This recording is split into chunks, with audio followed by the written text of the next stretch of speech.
On this side, I'm going to check again all my hoses for abrasion, bulges, and cuts, ABCs.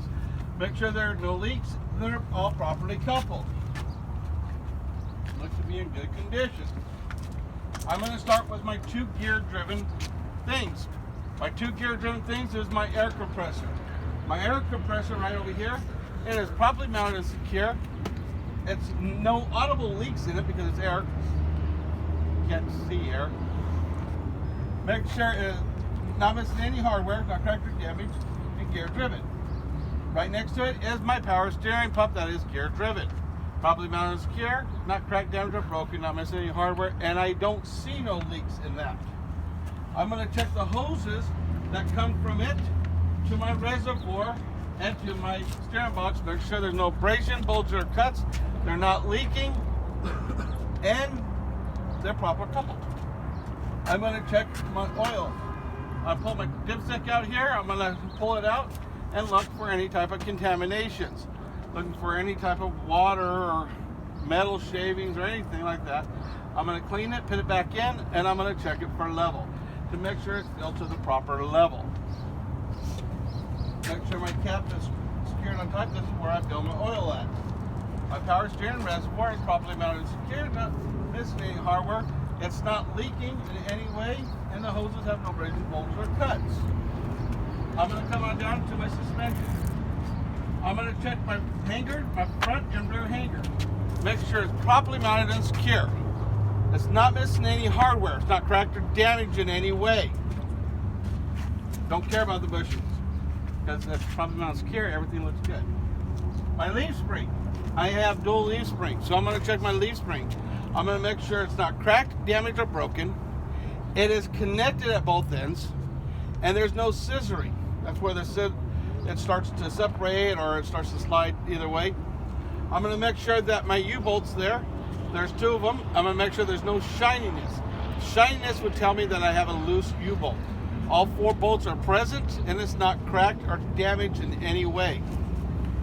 My shock absorber is properly mounted secure at the very top and the very bottom. It's not leaking in the center. It's in good condition. My steering. Make sure my steering column is not cracked, damaged, or broken. No excessive play is all I need to hear. Spook should be over. My universals at both ends are properly mounted secure, not cracked, damaged, or broken. My steering box. It's not leaking. It's properly mounted secure. It's not cracked or damaged, and all the hardware is present. I got a pitman arm, a drag link, upper and lower knuckles, and tie rod. All of them are held together with castle nut and Carter key. They're not bent, damaged, or broken, besides they manufacture bend in it. Because if you look at it, the drag link has that little bend in it. It kind of goes a little, so you gotta want to make sure you let them know, besides they manufacture bend. Then you're gonna come over here, you're gonna check your airline. You're gonna make sure your airlines have no abrasion, bulges, or cuts, no audible leaks, and it's coupled at both ends. That takes you to your brake chamber. Your brake chamber is properly mounted secure. It's not missing any hardware, and there's no audible leaks in it. Properly mounted secure, I think I said that. Every brake chamber has what? A slack adjuster, a push rod, a clevis pin, and Carter key. They're properly mounted secure, not cracked, damaged, or broken. They're not missing any hardware, and they have no more than 1 inch of play. The way I would test this is I would put the truck in low forward gear. I would release my brakes. I would pull on it. If there's more than 1 inch, I must have it adjusted to a 1/2 inch. If you do one side, you do the other side. Take it to the shop and have them do it, because we're not mechanics. Well, there is mechanics around here somewhere. But beside the point. Then you go to your brake linings and your brake drum. The brake linings, you want to make sure that both of them are not oil soaked. The brake linings itself has at least 1/4 inch of thickness, not dangerously worn thin, and not cracked or damaged. Your brake drum, you're looking for any cracks or bluing or discoloration. Bluing or discoloration would tell you that they've overheated, and usually that's an indication that a crack is either started or getting ready to start. Then you're going to look at your rims. in or out of rim. Make sure that there's no cracks from hole to hole, spider webs, cracks from hole to hole on there. There's no excessive hammer marks on the rim. You're going to make sure it's in good condition. These are aluminum, so we don't need to worry about welds. You know, they can weld aluminum, usually very rare do they ever do. Make sure my lug nuts are all present and accounted for. There's no black streaks that indicate that there is a loose lug nut. Sometimes you would look for white oxidation as well. White oxidation also is an indication that there's a loose lug nut. Make sure that my hub is properly mounted secure, not missing any hardware, it's not leaking, and the cap is in place. Find my valve stem right here. It's centered in the hole. It has a cap on. The way I'm going to check my air pressure is using a tire pressure gauge and make sure that it has the adequate amount of air pressure, which would be between 90 to 110, or depending on manufacturer specs. My tire, I'm checking the sidewalls for abrasion, bulges, and cuts. Make sure that tire is married to the rim. My crown of my tire, inflated, which I talked about, make sure it's inflated to the manufacturer company specs. Condition, I'm looking for any feathering, uneven wear, or cupping, or nails or anything of that nature inside here. Make sure it's in good condition. And the depth, these are the forward tires, so I'm looking for 4 30-seconds. That's how I remember it, 4 30-seconds forward tire. So at that point, you would get in and you're going to do your in-cab and 7-step. They're not going to tell you on the state test to do a 7-step. They're just going to tell you to do an in-cab and engine start. It's up to you to know how to do that. Okay? When you get into the cab, wait until your instructor gets there. He's ready to go. Ask your tester, are you ready for this to begin? As soon as he says yes, first thing you want to do is you want to check your seatbelt. Make sure your seatbelt, it fastens, it's not cut or frayed. Make sure your inspector is doing the same thing. Look over at him if he's not. Could you please check your seatbelt? Then you're going to check your mirrors. Make sure your mirrors are adjusted to you. They're clean and clear, all 6 mirrors, because you have 1, 2, 3 on that side and 3 on the other side, so 6 mirrors. You're also going to make sure your windshield is not cracked longer than $1, no chips bigger than $0.25, and there's no stickers in there that's going to hinder you guys from being able to see. At that point, you want to start your truck up, so we're going to do a safe start. You're going to make sure it's in neutral. You're going to make sure both your red and yellow valves are pulled out. You're going to turn the key, let the engine stabilize, the ignition stabilize. Basically, you see the gauges sweep around, and you're going to check to make sure your ABS light did come on. You'll start the truck up, and you're going to make sure your ABS light does go off. Then the first 3 things you're going to do after starting the engine is you're going to check your oil, your water, and your volts. Okay, you guys have sheets that'll tell you the parameters. Make sure those 3 things have to happen. Once you have done that, okay, now we can turn around and we can do a sweep. We're going to start from the left and work our way to the right. So we're going to check, first thing is you're going to check your lights. Make sure that you have a high beam and a low beam. Your high beam indicator light will be on the dash. You're going to make sure it does come on when you activate it. You're going to check your left and right turn signals, make sure they work. You're going to check your 4-way flashers to make sure that they're working. Your horn, city and country horn. Your heater and defrost, you're going to make sure that they're actually working, and your windshield wiper and windshield wiper fluid. Now, the next thing I would like to do is, I would go ahead and do, for me, is my 3 emergency equipment. We're in there, because if you kind of get confused and you don't remember what you're looking, you can always get up out of the seat, go back there, and come back here and look inside and go, oh shoot, my fire extinguisher. I got to make sure it is fully charged. It's in the green. The inspection sticker is up to date. 5 BC if you're carrying a non-hazmat. 10 BC if it's a hazmat. And there's a grenade pin that's in place that keeps it from going and spraying all over the place. It's fun to do, but it sucks to clean up. Then you're going to check to make sure that you have 3 reflective triangles. Make sure they're properly mounted secure. And the fire extinguisher is probably mounted secure. I think I missed that one. Make sure that they're freestanding and that they're the proper color.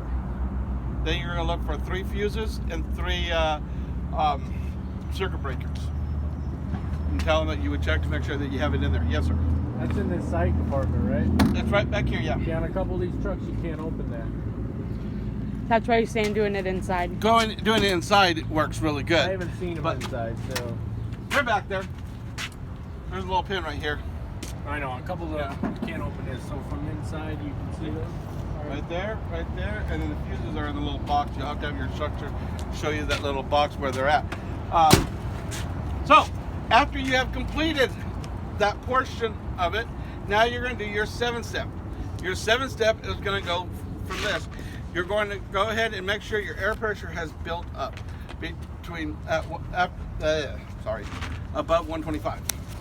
At that point, you can put the truck in a low forward gear, release the brakes, and shut the truck off. Turn it back on because it has to be, the key has to be in the on position when you start this portion of it. You're going to check for a static air leak. You're going to make sure that you lose no more than 3 psi in 1 minute on a combination vehicle, 2 psi on a straight vehicle, and 1 minute time. And then you want to time it. And their tester will give you a timer so you can actually time it. Then you're going to check to make sure at that point is that you lose no more than 4 psi. That's the apply. That's where you apply your foot pedal down, and you hold it for 1 minute and lose no more than 4 psi on a combination, 3 psi on a single unit, and a 1 minute time. And it's actually timed. Then you fan the brakes down to 60 psi. At 60 psi, your low air warning light and or buzzer should come on. Not all trucks have the buzzer, but they should all have the light. At that point, you're going to fan the brakes down to 40 to 20 psi. At that time, your red and yellow valves should pop out. Red before yellow, never yellow before red, but they can do it at the same time. After it popped out, then you can turn on and do a safe start. Start the truck back up again, and you can check to make sure that you do your rate of build, 85 to 100 within 45 seconds. And you can give it some RPMs, 1,000 RPMs, 900 to 1,000 RPMs. After you've done that, you're going to do governor cutout. That's where it cuts out. You'll hear a burst of air between 120 to 140. Fan your brakes down to 90 to 100 for governor cut in. That's where the needle starts to rise. Then you do your parking brake test. Your parking brake test is where you push in one of the valves, and it doesn't matter the order. You can do red or yellow, tractor or trailer, doesn't matter. Push it in and do 2 tugs. Do 1 tug, and then another tug, those are 2 tugs. After that, you do your service brake test where you release both of the brakes, put it in a low gear, go about 5 miles an hour and roughly apply the brakes. If it goes to the left, to the right, or dips or any other unusual movement, you would take it to the shop and have it fixed. Now, at that point, you're going to look at the tester and you're going to say, would you please exit the vehicle and check on me to assist with checking my lights. And then you're going to have him go through and actually check every light on here that you're going to be calling out, and I'll be calling them out so you know which one that you're looking for. Okay, but remember that 7-step, if you can remember this: Sailor GPS, S is static, A is applied, okay, L is low air, E is emergency, R is rate of build, G is governor cut in and out, P is parking brake, and S is service. Sailor GPS. It's an abbreviation that would acronym that will help you out. Yes, sir. They did remove the static, didn't they? We still do the static. No. You do, but Yeah. it was We still do it, but it is removed. Yeah, you're absolutely right. But I like the static in there just because that Sailor GPS goes perfectly smooth, but it has been right. So we're leaving that in there. All right, so after you've done that and you had them check the lights out, then you're going to get out and you're going to come out here and you're going to check your mirror and make sure your mirror is properly mounted and secure, that you can hold on it, jump on. No, don't do that. But you're going to make sure. Again. I want to see it. Stop it. Make sure it's properly mounted and secure. They got me on video. Come on now. If you want to see it again, I got it on video. Oh, great. Make sure it's properly mounted and secure. And it does hold the weight of the mirror. My door opens and closes. The hinges in here, I got 2 hinges that are probably mounted secure and hold the weight of the door. My sill all the way around is in good condition, not cut or torn. Now, if you do see something that is wrong, which I'll show you in a second, point it out. My steps here are probably mounted secure and clear of any debris, and will hold my weight when I climb in. My light. This is an amber turn signal light. It's also a 4-way flasher. And it's also, you can call it either a running light or a clearance light. There's 3 functions though. Turn signal, 4-way. I was gonna use middle finger, huh? And running or clearance light, either or. It's amber in color, probably mounted secure, not cracked, damaged, or broken. It's in good condition. My fuel tank is properly mounted and secure. It's not missing any hardware. The rubber grommets that are underneath, they're all present. There's no shininess indicating a loose strap. And I looked underneath for fuel leak, because even though we went up there, we still got to call the fuel leak underneath here. We're going to make sure that our cap is properly mounted and secure. We would open it up and we were going to check to make sure that there is a safety chain and a rubber seal around it. This one here doesn't have it. And so then that's why you open it up and you say, and this is missing. Put it back on. Then you're going to come back here, and I like to start from the top. I'm checking my upside down now reflectors, make sure they're all present and good condition. Missing one, so you call it out. Then you're going to come down here and you're going to make sure that your airline is staying off of the catwalk, so it's not dragging and cutting and tearing and everything else. I'm going to check my airlines. My airlines are connected to my tractor protection valve. Make sure there's no leaks on that, or the airlines have no abrasion, bulges, or cuts or outable leaks in this as well. I'll come over here and check my glide hand, make sure my glide hand is probably mounted secure, the rubber grommet is in play, and I would check my service one the same way. My electrical, I'm going to make sure that my electrical, that there's no debris inside here. My pins are all centered. It latches and keeps it in place. My electrical lines, I'm looking for cuts or frays or exposed wires on it all the way down, and I would check this end the exact same way as I just checked this end. You want to make sure you're checking both ends though, and telling them that you're doing it.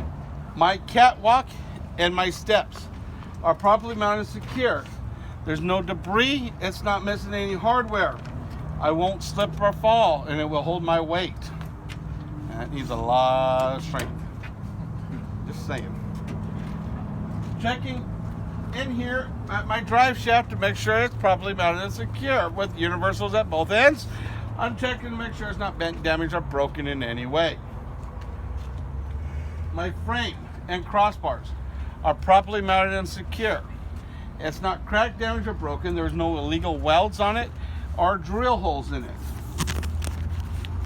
If you guys all look over here, you see this bar that goes straight across here. Give me 1 second, y'all get over here. I'm gonna get over there so you can see what I'm talking about.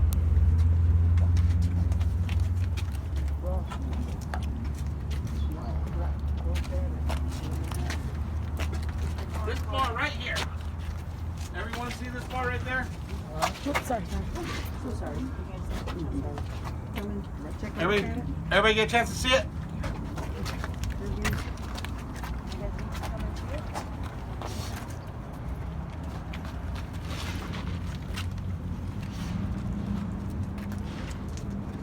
Yep. Everybody? All right. Good.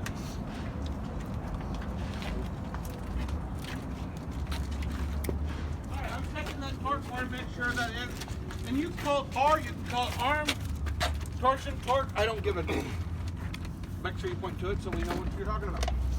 It is probably mounted secure, not cracked, damaged, or broken. It looks to be in good condition. So now I did that, let's go ahead and do our suspension.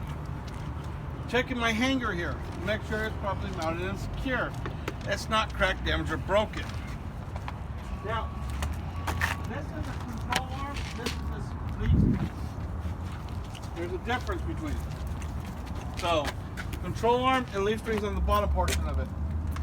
We're going to make sure that it is properly mounted and secure, it's not cracked, damaged, or broken. I'm talking about the hanger. My leaf spring and control arm is not cracked, damaged, or broken.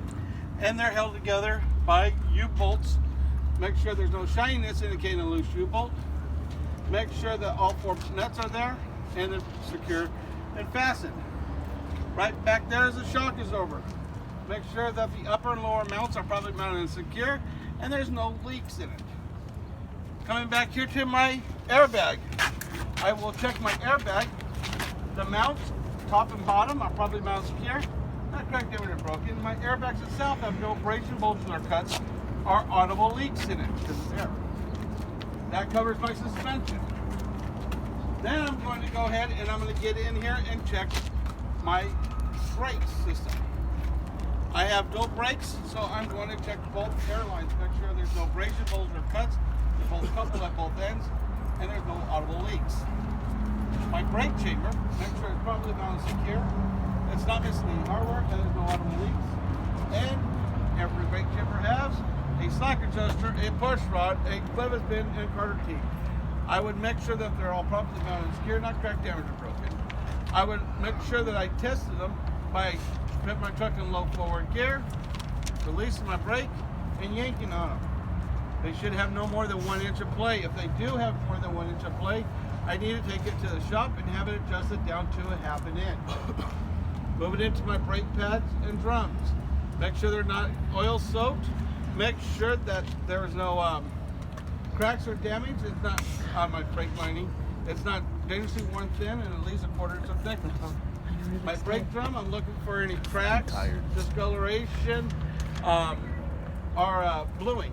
Make sure they're all properly mounted, secure, not cracked, damaged, or broken. My rims, I have 2 rims here, so I'm going to check my rims and make sure my rims have no. Take a break real quick.